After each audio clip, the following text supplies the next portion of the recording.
Hey everybody, welcome back. Today we got a special guest on 10 Minutes with. We've got Jarvis Miller. Jarvis, what's going on, my brother? How you doing today? I'm good, man. Thank you for having me on the show. Excited. I know we had talked about doing this before, so I'm glad we're able to do it.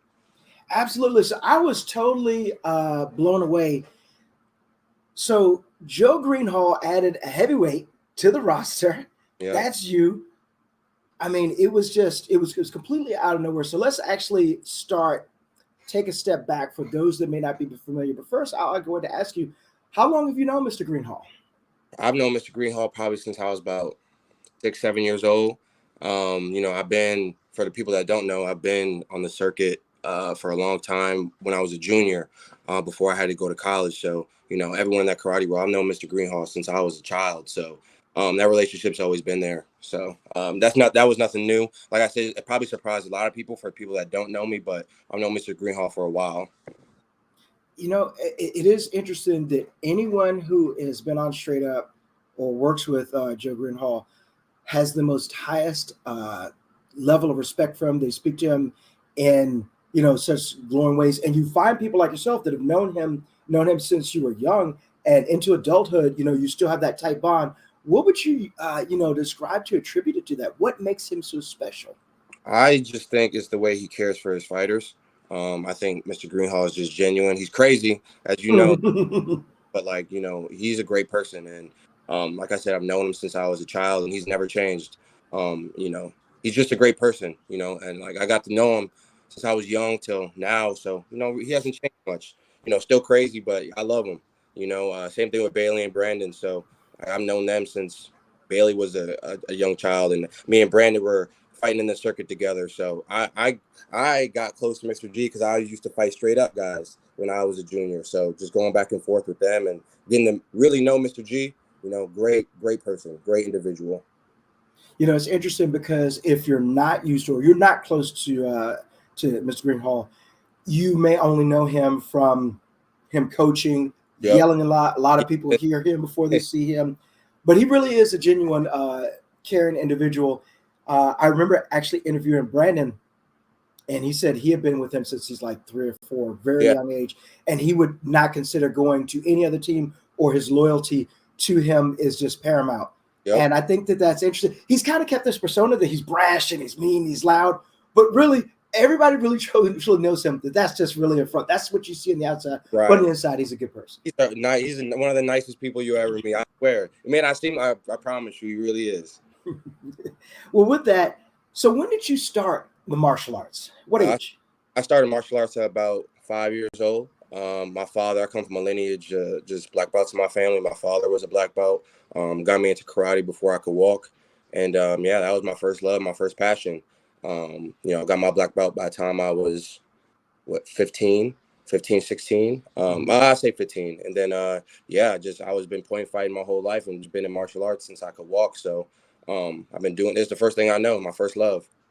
Now with that, when you were competing as a junior, were you only fighting, or were you doing weapons and forms as well? So I was a form guy, but honestly, I'm a fighter. I love fighting. That's just it's in me. So it's just I always wanted to fight. And someone I looked up to when I was young was Jason Tanks Borelli, because he used to do all three. He used to win in weapons, right. Fighting. You know what I'm saying? True martial artist in total. But I'm a fighter. I love to fight. Just kind of just one of those things I just picked up so quick. It's so easy for me, and I just love competing. I'm a competitor. I hate to lose, and just I don't know. Fighting brings out that it's a different type of fire. For me, at least. That's just, I love it.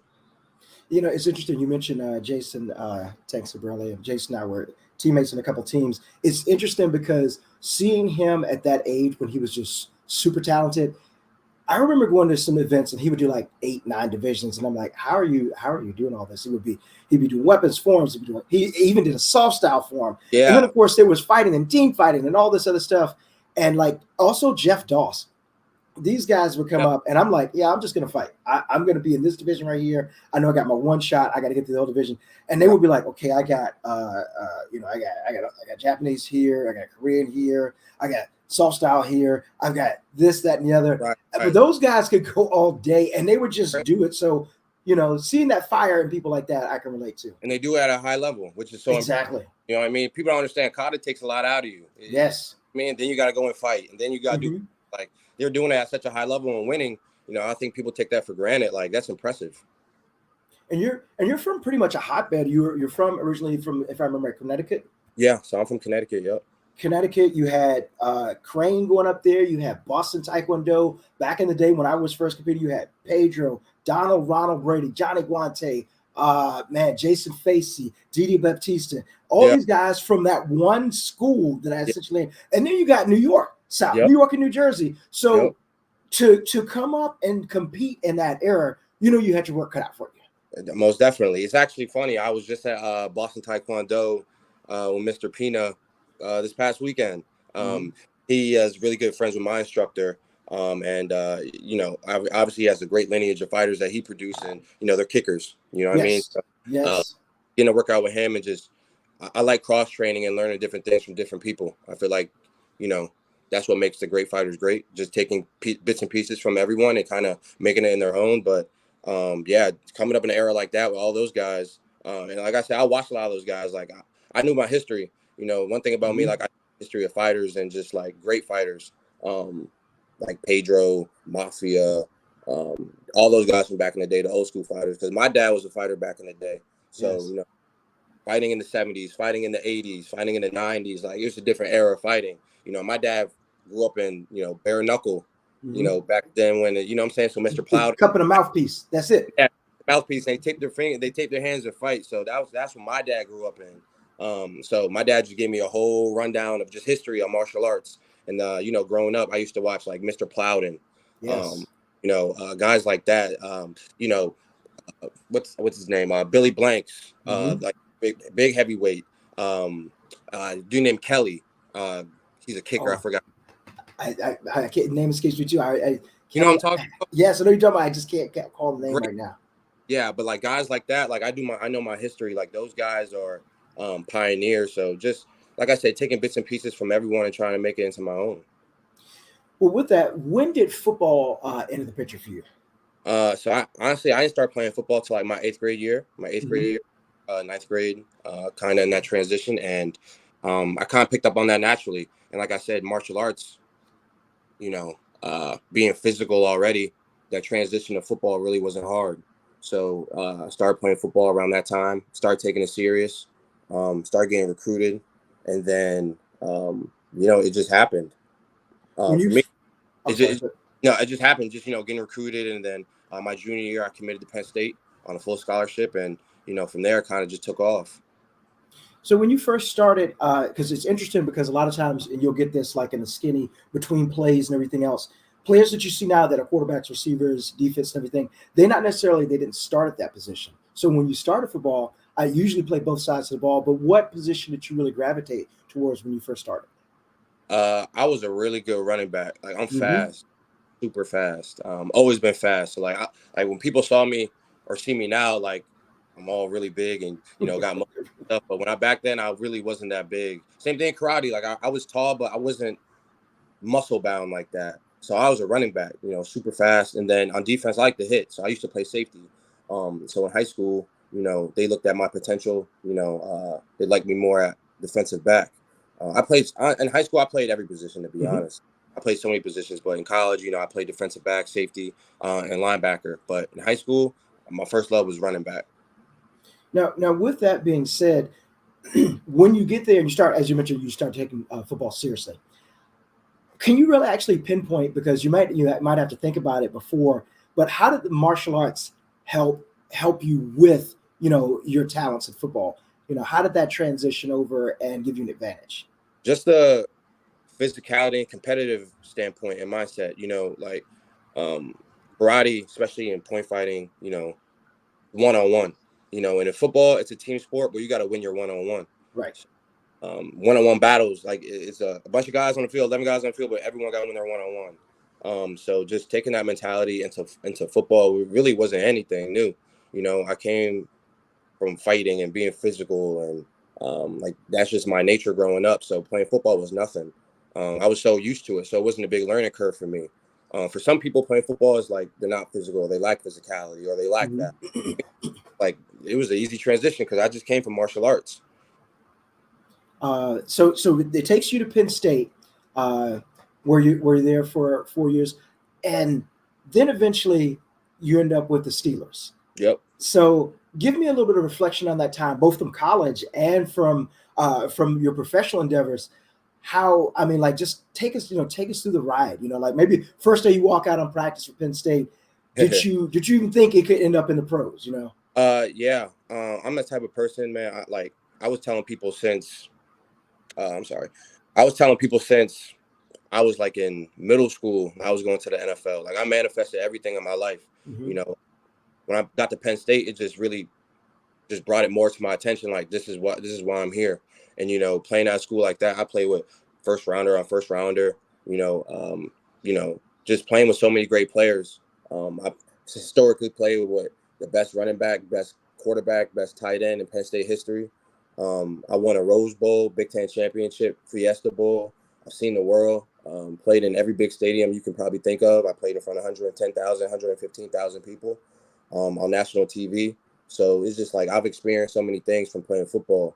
But I always knew in my mind and in my heart that, playing professional sports, like I knew I could make it. I just always had that confidence in myself. I feel like if you don't have that confidence, then like it's hard to be great in anything, in my opinion. But for me, I just always knew. So like going to Penn State, it just made that dream more of a reality. Being around NFL guys every day, being around the pros that will come back and talk to us. It's like, oh, I'm here. Like I'm here. So just working hard and just sacrifice. I put a lot into that, a lot of pain, sweat, tears, and a lot of hard work to really get to where I was. And, my experience with the Steelers was just amazing, kind of like a full circle moment. And I have all the utmost respect for Mike Tomlin and that organization, just really blue collar, high class people. And just, the way they treat their players is honestly probably the best in the league. And I had a great experience, playing professional football. And to be honest with you, it really wasn't a lot of those guys that I played with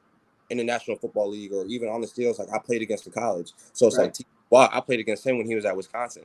So it's like when I went to the NFL, it's like it really wasn't a big jump for me. Big step. Yeah. I was practicing against NFL talent every day in practice. Right. If you're gonna bring your A game that day, like you're gonna get embarrassed. And also, when you look around and you see that you're standing shoulder to shoulder with everybody else, the feeling that, hey, I belong here. That I'm hanging with these guys. And the same thing with you can relate that to the martial arts as well. If all of a sudden you start the division and it's like when I remember being in the Battle of Atlanta and you started with 55 people in lightweight division, and then you go through 4, 5, 6 rounds and you look beside you like, man, there's Pedro, there's Ronald. Hey, I belong here. And you're still standing. One of the things I was going to ask you is that when you started playing football, obviously you were a fan of a team. You played professional with the Steelers. So what football team was your favorite to watch? What was your favorite team when you were growing up? People always ask me that. Growing up, honestly, I really didn't even watch football like that. So I didn't have a favorite team. I was more of like a player guy. Right. But by default, I would say the Patriots because this is where I'm from. Yeah. But when you were going, if I calculate the time right, this would have been before the Patriots started their dynasty run. Yeah, so I went to college, 2015, my freshman year of college. Yeah, so Brady was still there. Yeah, Brady was still, actually had a cousin that played for the Patriots too. So like I said, I was a fan by default for sure. And I know you're a player guy today, but all right, we got the season coming up. There's preseason going on now. If you had to make a call, who's the team to watch right now for this season? Oh, I think that's going to win it. I think it's going the Eagles going to be back in the Super Bowl, to be honest. Like the Eagles. Okay. From a football standpoint, just like if you look at team dynamic and everything, how they match up, I just think them. I mean, but also you got to look at, you can't overlook the Chiefs because of number 15, obviously. Absolutely. I think now you can't overlook the Jets because of number 12. So, yeah. Guys like that really make a difference in football. Like those are Hall of Fame type of guys. So like Aaron Rodgers just took them to now that he's on the team, like, they're scary. It's a whole new level. So it's like guys like that. It's scary when they get on a team like that because now you got guys that want to play with them. Right. I'll give a shout out to Nick from SMA as well. We talk football all the time. He's a Packers fan. I asked him how he felt when Rodgers was going out, and most recently, we've been every week when Hard Knocks comes on, we would watch and be like, "Oh man, did you see that?" Like, man, Yeah. I'm like low key Jets fan right now because I want to see what's going to happen. They look good. They look good, and I think Hard Knocks is a good show for people to watch. Like, I wish people could really see the ins and outs of like how hard it is. Like, you know, you're playing just the 1%. You know what I'm saying? Like, all the top athletes in the world fighting for one position. You know, there's only 53 spots. Yeah, I mean, it's very tough competition, and it's business. So, but you know, it's business in every aspect, and every other world as well. So, but nah, football taught me a lot, and I had a great journey. Learned so many things, seen the world. Yeah, my experience overall, I can't be upset about it. You know, right. Damn. Well, we saw you last at the Battle of Atlanta where you won your division. Where we're going to see you next, and what does the future hold, both for martial arts and in life for Jarvis Miller? I will be at King of New York. I wanted to go to AmeriKick this weekend, but I was busy. I saw they had a lot of good fighters down there. And I definitely will be at Diamonds. I've never been to Diamonds before. So people don't, I stopped fighting when I was 16. So I was on Team Full Circle as a junior. I stopped fighting as a junior when I turned 16 because of football. So there's a lot. Like, that was my first time going to Battle of Atlanta. You know what I'm saying? Like, the older lineage of fighters would know me, like the Ross Levines, the Johnny. Like, I came up like the Jasons. Like, I even show you this picture. Like, I got a picture like back in the days, me and Raymond. Okay. Oh, I see that for that. Yeah. Yeah, like I've been around for a while. So those guys I kind of came up with. But like I haven't experienced a lot in the karate world just because of not being around. So I had a great time at the Battle of Atlanta, fought a lot of great fighters. Learned a lot, learning experience, got to fought open weight against Bailey on stage, and I lost to Bailey. But yeah, those are probably next tournaments I'm gonna hit for sure. And then I'm gonna be very consistent. I train every week, every day, man. So I'm still getting it in. I still want to fight because I feel like I still got a lot to prove, and I'm always gonna have that itch to fight. You know, even when I was playing football, I was still watching SportMartialArts.com, and even when I was playing football, and I was far away from karate, it's just in me. So, and I'm excited. I want to fight the best, and I'm a competitor. I definitely think you got that dog in you, as they would say. Well, Jarvis, we love watching you in Atlanta. We love the fact that we have a martial artist who's had that experience from not only starting martial arts as a junior, going to college and being a great college player, and entering the pros. We can't wait to see what else you do. And of course, guys, we'll be back with another new Jarvis. Thank you for your time today. Appreciate it. Thank you for having me on. I really appreciate it.